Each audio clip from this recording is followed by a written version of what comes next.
ಸ್ನೇಹಿತರೆ, ಆಫ್ರಿಕಾದ ಸವಾನಾದ ಕಾಡು ಪ್ರದೇಶವು ಒಂದು ಪುಸ್ತಕದಂತಿದೆ. ಅಲ್ಲಿನ ಪ್ರಕೃತಿಯು ತನ್ನ ನಿಯಮಗಳನ್ನ ಚೂಪಾದ ಹಲ್ಲುಗಳು ಮತ್ತು ಉಗುರುಗಳ ಮೂಲಕ ಬರೆದಿದೆ. ಇಲ್ಲಿ ಆಹಾರಕ್ಕಾಗಿ ಒಂದು ಜೀವಿಯು ಮತ್ತೊಂದು ಜೀವಿಯೊಂದಿಗೆ ತೀವ್ರವಾದ ಹೋರಾಟವನ್ನ ನಡೆಸುತ್ತೆ. ಸವಾನಾದ ರಾಜನಾಗಿ ಸಿಂಹಗಳನ್ನ ಪರಿಗಣಿಸಲಾಗುತ್ತೆ. ಆದ್ರೆ ರಾಜನಾಗಿದ್ರೂ ಸಹ ಸಿಂಹಗಳ ಜೀವನವು ಇತರ ಪ್ರಾಣಿಗಳಿಗಿಂತ ಸುಲಭವೆಂದು ಖಂಡಿತವಾಗಿಯೂ ಇಲ್ಲ. ಬದಲಿಗೆ ಇವುಗಳು ತಮ್ಮ ಅತ್ಯಂತ ನಿರ್ಭೀತ ಸ್ಪರ್ಧಿಗಳೊಂದಿಗೆ ಸೆಣಸಾಡಬೇಕಾಗಿ ಬರುತ್ತೆ. ಇವು ಚುಕ್ಕೆಯುಳ್ಳ ಕತ್ತೆ ಕಿರಾಯಿಗಳು. ಇವುಗಳ ಧ್ವನಿಯು ಕರ್ಕಶವಾದ ನಗುವಿನಂತಿರುತ್ತೆ. ಚುಕ್ಕೆಯುಳ್ಳ ಕತ್ತೆ ಕಿರಾಯಿಗಳು ಅತ್ಯಂತ ಧೈರ್ಯಶಾಲಿ ಕಳ್ಳರಾಗಿದ್ದು ಸಿಂಹಗಳನ್ನ ಸತತವಾಗಿ ಸುತ್ತುವರಿಯುತ್ತವೆ ಮತ್ತು ಅವಕಾಶ ಸಿಕ್ಕಾಗೆಲ್ಲ ಸಿಂಹಗಳಿಂದ ಅವುಗಳ ಮಾಂಸವನ್ನ ಕಸಿದುಕೊಳ್ಳುತ್ತೆ. ಒಂಟಿ ಸಿಂಹ ಮತ್ತು ಒಂಟಿ ಕತ್ತೆ ಕಿರಾಯಿಯ ನಡುವೆ ಯಾವುದೇ ಸ್ಪರ್ಧೆ ಇಲ್ಲ. ಸಿಂಹವು ಕೀಟದಂತೆ ಕತ್ತೆ ಕಿರಾಯಿಯನ್ನ ಒಡೆದು ಉರುಳಿಸುತ್ತೆ. ಆದ್ರೆ ಈ ಕೊಳಕಾದ ಪ್ರಾಣಿಯು ಸಿಂಹಗಳಿಗಿಂತ ದೊಡ್ಡ ಗುಂಪುಗಳನ್ನ ರಚಿಸಿಕೊಂಡು ಜೀವನ ಮಾಡುತ್ತವೆ. ಇದರಿಂದಾಗಿ ಅನೇಕ ಬಾರಿ ಕತ್ತೆ ಕಿರಾಯಿಗಳು ಸಿಂಹಗಳ ಮೇಲೆ ಪ್ರಾಬಲ್ಯವನ್ನ ಸಾಧಿಸುವುದನ್ನ ನಾವು ಕಾಣಬಹುದು. ಆದ್ರೆ ಸಿಂಹಗಳಿಂದ ಮಾಂಸವನ್ನ ಕದಿಯುವ ಧೈರ್ಯವನ್ನ ಮನುಷ್ಯರು ಮಾಡಬಲ್ಲರ ಅಂತ ಯೋಚಿಸಿದ್ದೀರಾ? ಹೌದು, ಮಸಾಯಿ ಜನರು ಆಶ್ಚರ್ಯಕರ ರೀತಿಯಲ್ಲಿ ಸಿಂಹಗಳಿಗೆ ಸವಾಲಾಗ್ತಾರೆ ಮತ್ತು ಸಿಂಹಗಳ ಬಾಯಿಂದ ಮಾಂಸವನ್ನ ಕದೀತಾರೆ. ಮಸಾಯಿಯ ಜನರು ಪೂರ್ವ ಆಫ್ರಿಕಾದಲ್ಲಿ ವಾಸಿಸುವ ಒಂದು ಜನಾಂಗೀಯ ಗುಂಪಾಗಿದ್ದು ಸಂಪೂರ್ಣ ಗುಡ್ಡಗಾಡು ಅಥವಾ ಅರೆ ಗುಡ್ಡಗಾಡು ಜೀವನ ಶೈಲಿಗೆ ಇವರು ಹೆಸರುವಾಸಿಯಾಗಿದ್ದಾರೆ.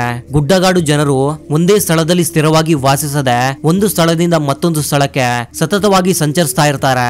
ಆಹಾರ, ನೀರು ಮತ್ತು ತಮ್ಮ ಜಾನುವಾರುಗಳಿಗೆ ಮೇವಿನ ಭೂಮಿಯನ್ನು ಹುಡುಕಲು ಒಂದು ಸ್ಥಳದಿಂದ ಮತ್ತೊಂದು ಸ್ಥಳಕ್ಕೆ ತೆರಳುತ್ತಾರೆ. ಮಸಾಯಿ ಗುಡ್ಡಗಾಡು ಜನರು ದಕ್ಷಿಣ ಕೀನ್ಯಾ ಮತ್ತು ಉತ್ತರ ತಾಂಜಾನಿಯಾದ ನಡುವಿನ ವಿಶಾಲ ಪ್ರದೇಶದಲ್ಲಿ ಸತತವಾಗಿ ತಮ್ಮ ವಾಸಸ್ಥಾನವನ್ನ ಬದಲಾಯಿಸಿಕೊಳ್ಳುತ್ತಲೇ ಇರ್ತಾರೆ. ಈ ಜನರ ವಿಶೇಷ ಸಂಸ್ಕೃತಿ, ಆಚಾರ ವಿಚಾರಗಳು ಮತ್ತು ತಮ್ಮ ಅದ್ಭುತ ಉಡುಗೆಗಳಿಗೆ ವಿಶ್ವದಾದ್ಯಂತ ಪ್ರಸಿದ್ಧಿಯಾಗಿದ್ದಾರೆ. ಮಸಾಯಿಯ ಜನರ ಜೀವನವು ಅವರ ಜಾನುವಾರುಗಳ ಸುತ್ತಲೇ ತಿರುಗುತ್ತೆ.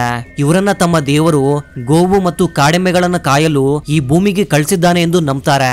ಅಂದ್ರೆ ಇವರು ತಮ್ಮ ಮತ್ತು ಜಾನುವಾರುಗಳ ನಡುವೆ ಒಂದೊಳ್ಳೆ ಸಂಬಂಧವನ್ನ ಬೆಳೆಸಲು ಇಷ್ಟಪಡ್ತಾರೆ.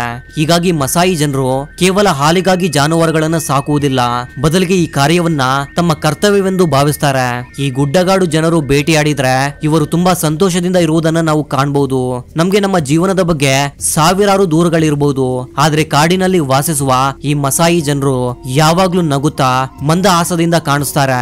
ಕಲ್ಪಿಸ್ಕೊಳ್ಳಿ, ನೀವು ಕಾಡಿನ ಮೂಲಕ ಹಾದು ಹೋಗ್ತಾ ಇದ್ದೀರಿ. ಆಗ ಎಲ್ಲಿಂದಾನೋ ಸಿಂಹದ ಗರ್ಜನೆ ಕೇಳಿಸುತ್ತೆ. ಜೊತೆಗೆ ಆನೆಯ ಕಾಲಿನ ಭಾರದಿಂದ ಭೂಮಿಯ ಕಂಪನವನ್ನ ನೀವು ಅನುಭವಿಸ್ತಾ ಇದ್ದೀರಿ. ಖಂಡಿತವಾಗಿಯೂ ಇಂತಹ ಸಂದರ್ಭದಲ್ಲಿ ನೀವು ಅಲ್ಲಿಂದ ಓಡಿ ಹೋಗ್ತೀರಾ. ಆದ್ರೆ ಮಸಾಯಿ ಜನರಿಗೆ ಇದು ದೈನಂದಿನ ಕೆಲಸ. ಇಂತಹ ಶಬ್ದಗಳಿದ್ರು ಇವರು ಶಾಂತವಾಗಿ ಇರ್ತಾರೆ. ಈ ಜನರು ಸವಾನಾದ ಈ ಭೂಮಿಯನ್ನ ತಮ್ಮ ತಾಯಿ ಎಂದೇ ಭಾವಿಸ್ತಾರೆ. ಮಸಾಯಿ ಜನರಿಗೆ ತಮ್ಮ ಜಾನುವಾರುಗಳನ್ನ ರಕ್ಷಿಸುವುದು ಅತ್ಯಂತ ದೊಡ್ಡ ಸವಾಲು. ತಮ್ಮ ಜಾನುವಾರುಗಳು ತೆರೆದ ಮೈದಾನಗಳಲ್ಲಿ ಮೇಯುವಾಗ ಅತ್ಯಂತ ಅನುಭವಿ ಮಸಾಯಿಯು ಎತ್ತರದ ಬೆಟ್ಟಕ್ಕೆ ಏರಿ ದೂರದವರೆಗೆ ಕಣ್ಣಿಟ್ಟಿರ್ತಾನೆ. ಈ ಜನರು ಸವಾನಾದ ಕಾಡು ಮೈದಾನಗಳ ಬಗ್ಗೆ ಎಷ್ಟೊಂದು ತಿಳ್ಕೊಂಡಿದ್ದಾರೆ ಅಂದ್ರೆ ದೂರದಿಂದಲೇ ಎದುರಿಗೆ ಸಿಂಹಗಳ ಗುಂಪಿದೆಯಾ ಅಥವಾ ಕತ್ತೆ ಕಿರಾಯಿಗಳ ಗುಂಪಿದೆಯಾ ಎಂದು ಸುಲಭವಾಗಿ ಕಂಡು ಹಿಡಿತಾರೆ. ಇವರು ಒಂದು ನಿಶ್ಚಿತ ವಾಸಸ್ಥಾನವನ್ನ ರಚಿಸದೆ ಸತತವಾಗಿ ಮುಂದೆ ಸಾಕ್ತಲೇ ಇರ್ತಾರೆ. ಮಸಾಯಿ ಜನರು ನೀರಿನ ಶೋಧನೆಯಲ್ಲಿ ಪರಿಣಿತರಾಗಿದ್ದಾರೆ. ಇವರು ತಮ್ಮ ಪ್ರತಿ ಹೆಜ್ಜೆಯೊಂದಿಗೆ ತಮ್ಮ ಕಾಲಿನ ಕೆಳಗಿನ ಭೂಮಿಯನ್ನ, ಅದರ ರಚನೆಯನ್ನ, ಅದರ ತಾಪಮಾನವನ್ನ ಅನುಭವಿಸ್ತಾರೆ. ಅಂದ್ರೆ ಈ ಭೂಮಿಯು ಮಸಾಯಿ ಜನರಿಗೆ ಜೀವಂತ ನಕ್ಷೆಯಂತೆ ಅವರಿಗೆ ಮಾರ್ಗದರ್ಶನವನ್ನ ನೀಡುತ್ತೆ. ಅವರು ಸುತ್ತಲಿನ ಸಸ್ಯಗಳನ್ನ ಗಮನಿಸಿ ನೀರು ಎಷ್ಟು ದೂರದಲ್ಲಿದೆ ಎಂದು ಸುಲಭವಾಗಿ ತಿಳ್ಕೋತಾರೆ. ಸೂರ್ಯ ಮುಳುಗಿದ ಕೂಡಲೇ ಮಸಾಯಿಯ ಜನರು ಕೆಲವೇ ನಿಮಿಷಗಳಲ್ಲಿ ತಮ್ಮ ಜಾನುವಾರುಗಳಿಗಾಗಿ ಮುಳ್ಳಿನ ಗಿಡಗಳಿಂದ ಬೇಲಿಯನ್ನ ರಚಿಸ್ತಾರೆ. ಏಕೆಂದ್ರೆ ಚಂದ್ರನ ಬೆಳಕಿನಲ್ಲಿ ಅವರ ಜಾನುವಾರುಗಳ ಮೇಲೆ ಶಿಕಾರಿಗಳ ಕಣ್ಣಿರುತ್ತೆ. ಸವಾನಾದ ಕ್ಷಮೆಯಿಲ್ಲದ ವಾತಾವರಣದಲ್ಲಿ ಜೀವನ ಮತ್ತು ಮರಣದ ನಡುವಿನ ರೇಖೆಯು ತುಂಬಾ ತೆಳುವಾಗಿರುತ್ತೆ. ಆದ್ರೆ ಮಸಾಯಿ ಜನರು ಪ್ರಾಣಿಗಳನ್ನ ತಮ್ಮ ಶತ್ರುಗಳೆಂದು ಭಾವಿಸುವುದಿಲ್ಲ. ಬದಲಿಗೆ ಸಿಂಹಗಳು, ಕತ್ತೆ ಕಿರಾಯಿಗಳು ಮತ್ತು ಚಿರತೆಗಳೊಂದಿಗೆ ಸಹಬಾಳ್ವೆಯಲ್ಲಿ ಜೀವಿಸ್ತಾರೆ. ಇವರು ಈ ಭಯಂಕರ ಶಿಕಾರಿಗಳಿಂದಲೂ ಮಾಂಸವನ್ನ ಕದಿಯುವ ಧೈರ್ಯಶಾಲಿ ಯೋಧರು. ಅನುಭವಿ ಹಿರಿಯರು ಮಾರ್ಗದರ್ಶನವನ್ನ ನೀಡ್ತಾರೆ ಹಾಗೂ ಶಕ್ತಿಶಾಲಿ ಯುವಕರು ಆಹಾರಕ್ಕಾಗಿ ಶಿಕಾರಿಗಳ ಗುಂಪಿನ ನಾಯಕತ್ವವನ್ನ ವಹಿಸ್ತಾರೆ. ತಾತ್ಕಾಲಿಕವಾಗಿ ವಾಸಿಸ್ತಾ ಇರುವ ಕಾಡಿನ ಭಾಗದಲ್ಲಿ ಹಲವು ದಿನಗಳಿಂದ ಶಿಕಾರಿಯಾಗಿಲ್ಲ ಅಂದ್ರೆ ಈ ಯುವ ಮಸಾಯಿ ಜನರು ಸಿಂಹಗಳ ಗುಂಪಿನಿಂದ ಅವುಗಳ ಶಿಕಾರಿಯನ್ನ ಕದಿಯಲಿದ್ದಾರೆ. ಇದು ಭೂಮಿಯ ಮೇಲಿನ ಮಾನವ ಜನಾಂಗವು ತೆಗೆದುಕೊಂಡ ಅತ್ಯಂತ ಧೈರ್ಯಶಾಲಿ ಕ್ರಮವಾಗಿದೆ. ಸಿಂಹಗಳನ್ನು ಗುರುತಿಸುವುದು ಒಂದು ಕೌಶಲ್ಯವಾಗಿದ್ದು ಇದರಲ್ಲಿ ಕೆಲವೇ ಜನರು ಪರಿಣಿತರಾಗಿದ್ದಾರೆ. ಆದ್ದರಿಂದ ಮಸಾಯಿ ಜನರು ಪ್ರತಿಯೊಂದು ಸಂಕೇತದ ಮೇಲೆ ತಮ್ಮ ಕಣ್ಣುಗಳನ್ನ ನೆಟ್ಟಿರ್ತಾರೆ. ಇವರು ಪಕ್ಷಿಗಳ ಶಬ್ದಗಳನ್ನ ಗಮನವಿಟ್ಟು ಕೇಳ್ತಾರೆ. ಸಿಂಹಗಳ ಸಮೀಪದಲ್ಲಿರುವ ಎಲ್ಲಾ ಪ್ರಾಣಿಗಳು ಒತ್ತಡಕ್ಕೆ ಒಳಗಾಗ್ತವೆ ಮತ್ತು ಈ ಒತ್ತಡವನ್ನ ಓದಲು ಮಸಾಯಿಯ ಜನರು ಚೆನ್ನಾಗಿ ಬಲ್ಲರು. ಮಸಾಯಿಯ ಜನರು ಸಿಂಹಗಳ ಯಶಸ್ಸಿಗಾಗಿ ಕಾಯ್ತಾರೆ. ಸಿಂಹಗಳು ದಾಳಿ ಮಾಡಿ ಕೆಲವೇ ಕ್ಷಣಗಳಲ್ಲಿ ಒಂದು ಕಾಡು ಕೋಣವನ್ನ ಕೆಡವಿ ಹಾಕ್ತವೆ. ಈಗ ಮಸಾಯಿ ಜನರ ನಿಜವಾದ ಕೆಲಸ ಪ್ರಾರಂಭವಾಗುತ್ತೆ. ಎಲ್ಲರೂ ಎಚ್ಚರಿಕೆಯಿಂದ ಇರ್ತಾರೆ. ಒಂದು ಸಾಲನ್ನ ರಚಿಸಿಕೊಂಡು ಸಿಂಹಗಳ ಬಳಿಗೆ ಬರ್ತಾರೆ. ಸಿಂಹಗಳು ಭಯವನ್ನ ತುಂಬಾ ಬೇಗ ಗುರುತಿಸ್ತವೆ.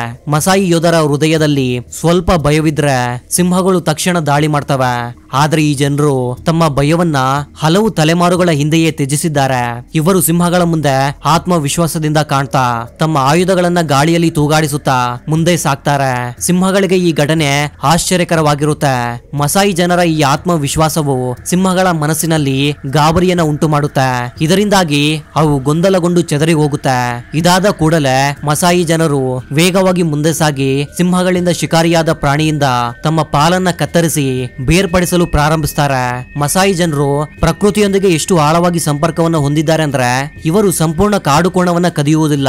ಬದಲಿಗೆ ಮಾಂಸದ ಒಂದು ಭಾಗವನ್ನ ತಮಗಾಗಿ ತೆಗೆದುಕೊಂಡು ಉಳಿದ ಮಾಂಸವನ್ನ ಸಿಂಹಗಳಿಗೆ ಬಿಟ್ಟು ಬಿಡ್ತಾರೆ. ಇದರಿಂದ ಸಿಂಹಗಳು ಕೂಡ ಈ ಮಸಾಯಿ ಯೋಧರನ್ನ ಗೌರವಿಸಲು ಪ್ರಾರಂಭಿಸುತ್ತೆ. ವಾಸ್ತವವಾಗಿ ಸಿಂಹಗಳ ಗುಂಪಿನ ನಿಯಮ ಏನಂದ್ರೆ ಗುಂಪಿನ ಅತ್ಯಂತ ಶಕ್ತಿಶಾಲಿ ಸದಸ್ಯ ಇದನ್ನ ಗುಂಪಿನ ರಾಜನೆಂದು ಕರೆಯಬಹುದು. ಮೊದಲು ಶಿಕಾರಿಯನ್ನ ತಿನ್ನುತ್ತೆ. ಹೊಟ್ಟೆ ತುಂಬಿದ ನಂತರ ಈ ಸಿಂಹ ಉಳಿದ ಶಿಕಾರಿಯನ್ನ ಬಿಟ್ಟು ಬಿಡುತ್ತೆ. ಇದರಿಂದ ಹೆಣ್ಣು ಸಿಂಹಗಳು ಮತ್ತು ಮರಿಗಳು ತಮ್ಮ ಹಸಿವನ್ನ ತೀರಿಸಿಕೊಳ್ಳುತ್ತೆ. ಹೀಗಾಗಿ ಮಸಾಯಿ ಯೋಧರು ತಮ್ಮ ಪಾಲನ್ನ ತೆಗೆದುಕೊಂಡು ಉಳಿದ ಮಾಂಸವನ್ನ ಸಿಂಹಗಳ ಗುಂಪಿಗೆ ಬಿಟ್ಟು ಬಿಡುವಾಗ ಸಿಂಹಗಳು ಈ ಜನರನ್ನ ತಮ್ಮ ಗುಂಪಿನ ಪ್ರಮುಖ ಸದಸ್ಯರೆಂದೇ ಭಾವಿಸಲು ಪ್ರಾರಂಭಿಸುತ್ತೆ.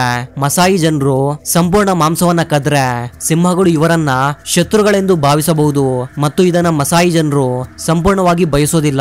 ಇವರ ಚಿಂತನೆಯು ಸಿಂಹಗಳನ್ನ ತಮ್ಮ ಸಹಕಾರಿಗಳೆಂದು ಭಾವಿಸುವಂತಿದೆ. ಇವರು ಸಿಂಹಗಳನ್ನ ತಮ್ಮ ಅಗತ್ಯ ಸಮಯದಲ್ಲಿ ಆಹಾರವನ್ನ ಒದಗಿಸುವ ಸಹಾಯಕರಂತೆ ಭಾವಿಸ್ತಾರೆ. ತಮ್ಮ ಸಹಾಯಕರ ಸಂಪೂರ್ಣ ಶಿಕಾರಿಯನ್ನ ಕದಿಯುವುದು ಮಸಾಯಿ ಜನರ ತತ್ವಗಳಿಗೆ ಸಂಪೂರ್ಣವಾಗಿ ವಿರುದ್ಧವಾಗಿದೆ. ಆದ್ರೆ ಸಿಂಹಗಳೊಂದಿಗೆ ಈ ರೀತಿಯ ಮುಖಾಮುಖಿಗಳು ಕೆಲವೊಮ್ಮೆ ಭಾರಿ ಪರಿಣಾಮಗಳಿಗೆ ಕಾರಣವಾಗಬಹುದು. ತಲೆಮಾರುಗಳಿಂದ ಹಲವು ಮಸಾಯಿ ಯೋಧರು ಸಿಂಹಗಳಿಂದ ಶಿಕಾರಿಯನ್ನ ತೆಗೆದುಕೊಳ್ಳುವಾಗ ತಮ್ಮ ಪ್ರಾಣವನ್ನೇ ಕಳ್ಕೊಂಡಿದ್ದಾರೆ.